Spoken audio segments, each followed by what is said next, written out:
कामचोर देवरानी। एक बार की बात है, सुषमा अपने पूरे परिवार के साथ खुशी खुशी मोहन नगर में रहती थी। उसकी 2 बहुएं थी, पल्लवी और शिवानी।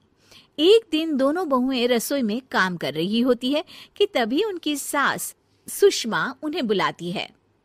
अरे बहू, जरा इधर तो आना। शिवानी, जरा जाकर देखना सासू माँ क्या कह रही हैं। दीदी आप ही देख लो ना जाकर, आपको भी तो सुनाई दे रहा है। अरे मैं आटा गूंद रही हूँ ना, तुम चली जाओ। हाँ तो मैं भी तो सब्जी काट रही हूँ ना दीदी। अरे बहू जल्दी आओ। ओह, ये तो जाएगी नहीं, मैं ही जाकर देखती हूँ कि क्या करना है। पल्लवी सुषमा के कमरे में जाती है। जी मम्मी जी, क्या हुआ? शाम को घर पर कुछ मेहमान आने वाले हैं, तो तुम अच्छा सा खाना बना लेना बहू।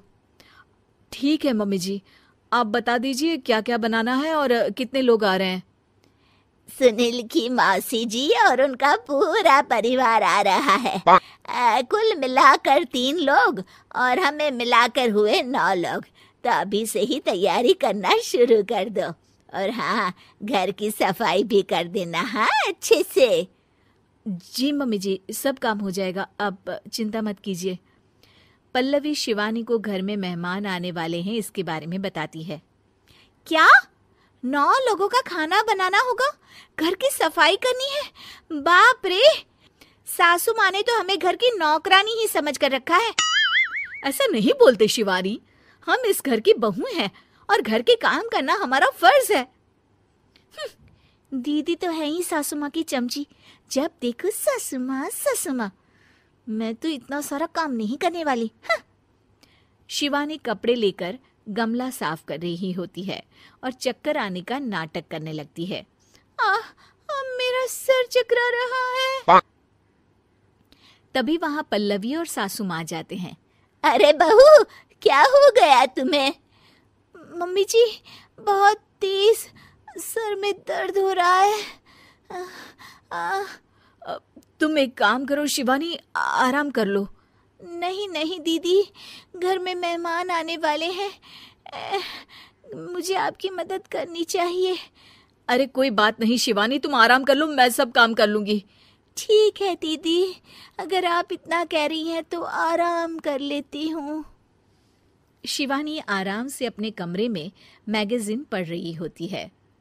इसे कहते हैं आराम की जिंदगी। इतना सारा काम। चलो, सारा काम खत्म हो गया, शिवानी को देख आती हूँ। शिवानी अपने कमरे में ईयरफोन में गाने सुनते सुनते सो जाती है और उसके साइड में मैगजीन भी रखी होती है। पल्लवी वहां आ जाती है और वो सब देखती है। ओहो, तो मतलब सब काम चोरी का बहाना था। अभी बताती हूँ इसको। घर का सारा काम मुझे करना पड़ा और ये महारानी यहाँ मैगजीन पढ़ रही है, गाने सुन रही है।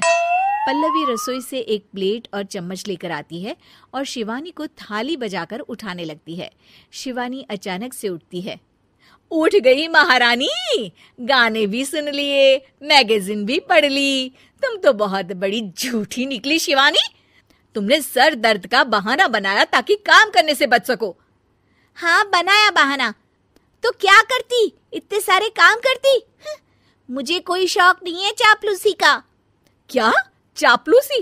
तुम्हें लगता है कि मैं सारे काम चापलूसी के लिए कर रही हूँ? और नहीं तो क्या। तभी वहां सासू माँ आ जाती हैं। अरे बहू, वो लोग बस आने ही वाले हैं, तुम तैयारियां कर लो। जी सासू माँ, तुझे तो मैं बाद में देखती हूँ। सब खाना खाने बैठते हैं और खाना शुरू करते हैं। तभी सुनील की मौसी बोलती है। वाह भाई वाह, खाना तो बहुत ही अच्छा बना है सुषमा जी, एक एक चीज में क्या स्वाद है। ये सुनकर शिवानी मुंह बना लेती है। उसे अपनी जेठानी की इतनी तारीफ रास नहीं आती। आपकी बहुएं तो बहुत ही अच्छा खाना बनाती हैं।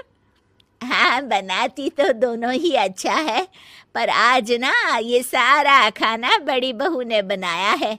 छोटी बहू की तबीयत ठीक नहीं थी, सो इसलिए। मानना पड़ेगा सुषमा जी, आपकी बड़ी बहू तो बहुत ही गुणवान है। पल्लवी की तारीफ सुनकर शिवानी को जलन होती है।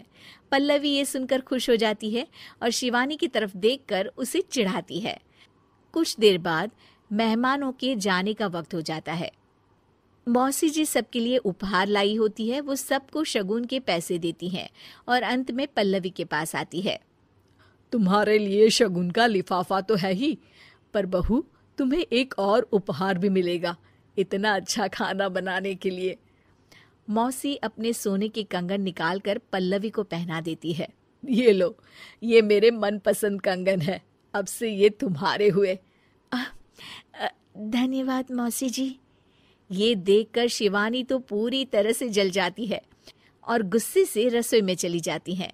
तभी वहां पल्लवी आ जाती है और उसे अपने कंगन दिखाने लगती है। देवरानी जी, अब आपका सर दर्द ठीक तो है ना? मुझे लगता है कि अब सर दर्द शुरू हो गया होगा आपका।